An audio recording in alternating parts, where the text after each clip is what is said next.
Hola, ¿cómo están? Semoga kita semua dalam keadaan baik ya. Amin. Oke, di materi yang ke-10 ini kita bakal belajar mendeskripsikan rasa dan tekstur makanan. Oke, udah penasaran kan? Langsung aja. Vamos. Nah, sebelum belajar mendeskripsikan rasa atau tekstur makanan, kita mesti tahu dulu nih gimana caranya menanyakan rasa atau tekstur makanan ke orang lain. Nah, tentunya ada dua cara. Yang pertama ada cara formal dan yang kedua ada cara informal. Oke, cara yang formal tuh gini. ¿Cómo está la comida? Gimana makanannya? Bagaimana makanannya gitu ya. Nanyain rasa atau tekstur. ¿Cómo está la comida? La comida itu makanan ya. Oke, itu cara yang formal. Nah, cara yang informal atau bahasa sehari-hari gitu. Lebih casual. Caranya gini. ¿Qué tal la comida? Yang pertama kan pakai como está. Nah, kedua pakai ¿qué tal? ¿Qué tal la comida? Gimana makanannya? Itu nanya rasa atau tekstur dari makanan yang kita tanya gitu ya. Mudah banget. Nah, cara jawabnya atau mendeskripsikan rasa atau tekstur makanan yang kita makan ada dua cara. Yang pertama, pakai kata kerja ser. Masih ingat kan kata kerja ser itu kayak apa? Dan yang kedua, pakai kata kerja estar. Nah, oke, kita bahas yang pertama dulu deh, pakai kata kerja ser. Pakai kata kerja ser ketika kita mendeskripsikan rasa atau tekstur dari makanan tersebut berdasarkan reputasi atau karakteristik umum, berdasarkan penilaian kebanyakan orang gitu ya. Contohnya gini deh. El arroz frito del restaurante ABC es delicioso. Nasi goreng dari restoran ABC enak. Itu berdasarkan rating atau penilaian kebanyakan orang gitu. Pakai es ya, bukan está delicioso. Contoh kedua, el helado es delicioso. Es krim rasanya enak. Kita semua tahu kan kalau es krim itu pada umumnya enak gitu. Jadi pakai es bukan esta. Terus, los cocos son frescos. Kelapa-kelapanya segar.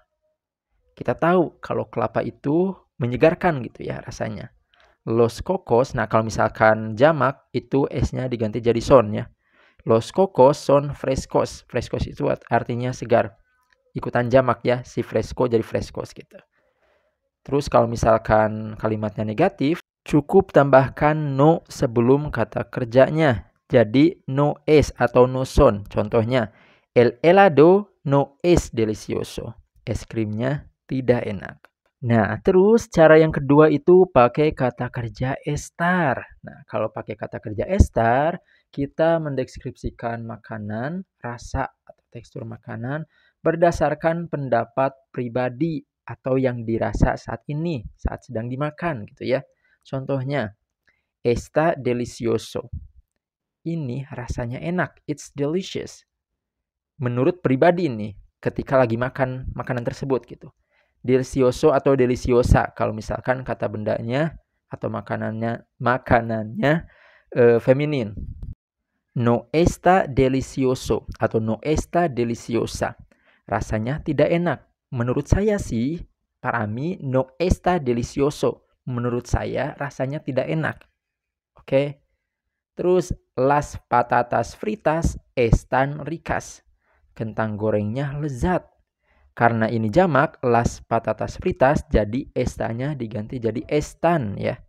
Dan rika atau lezat itu ikutan jamak, jadi rikas pakai es. Oke.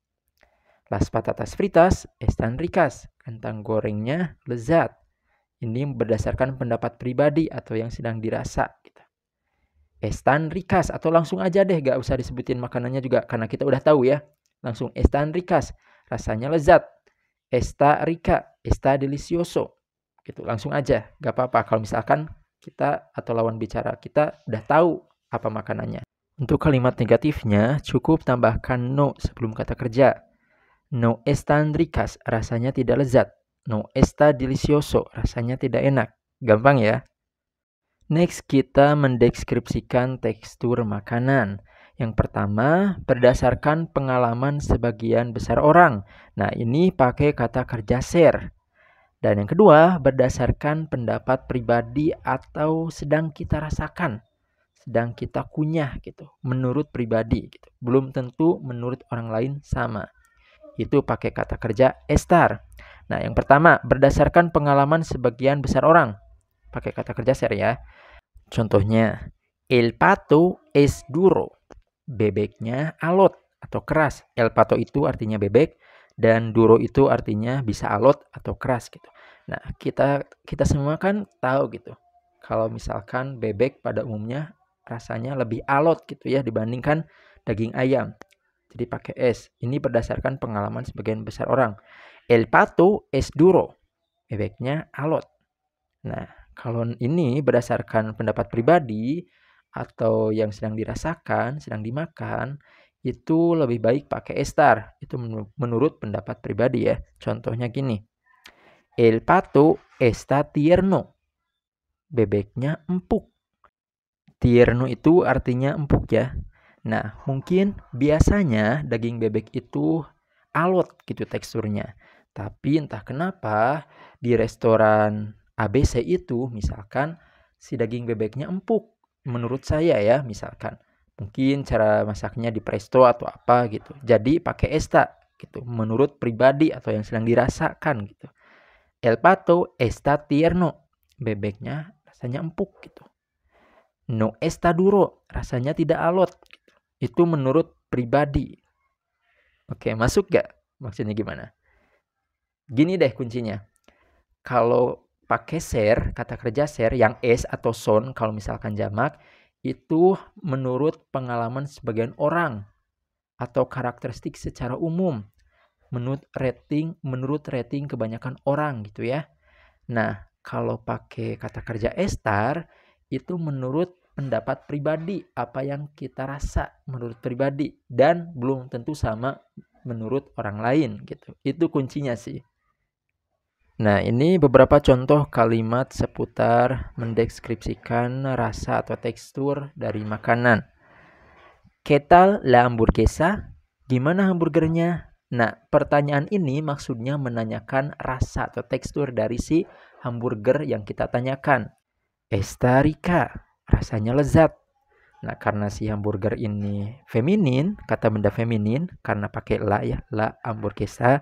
Jadi kata sifat yang dipakai juga feminin.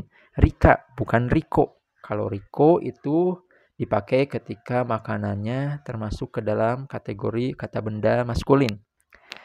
¿Qué tal la hamburguesa? Está rico, rasanya lezat. ¿Qué tal el pollo frito? Gimana ayam gorengnya? Está rico, rasanya lezat. Rico karena el pollo frito maskulin. Gitu. Contoh lain, está demasiado salado. Rasanya terlalu asin. Demasiado artinya terlalu, ingat-ingat ya. Dan salado atau salada itu artinya asin. Nah, jadi itu dia cara mendeskripsikan rasa atau tekstur makanan di dalam bahasa Spanyol. Nah, untuk jenis-jenis rasa atau tekstur yang lainnya, kalian bisa lihat di PDF ya. Oke, kalau misalkan masih agak bingung, jangan sungkan-sungkan untuk bertanya secara langsung ke saya. Oke, kalau gitu cukup sekian. Tapi sebelum ditutup, ada quotes nih. Haz lo mejor en cada oportunidad que tengas. Lakukan yang terbaik di setiap kesempatan yang kamu miliki. Oke, muchas gracias a todos. Hasta luego. Adiós.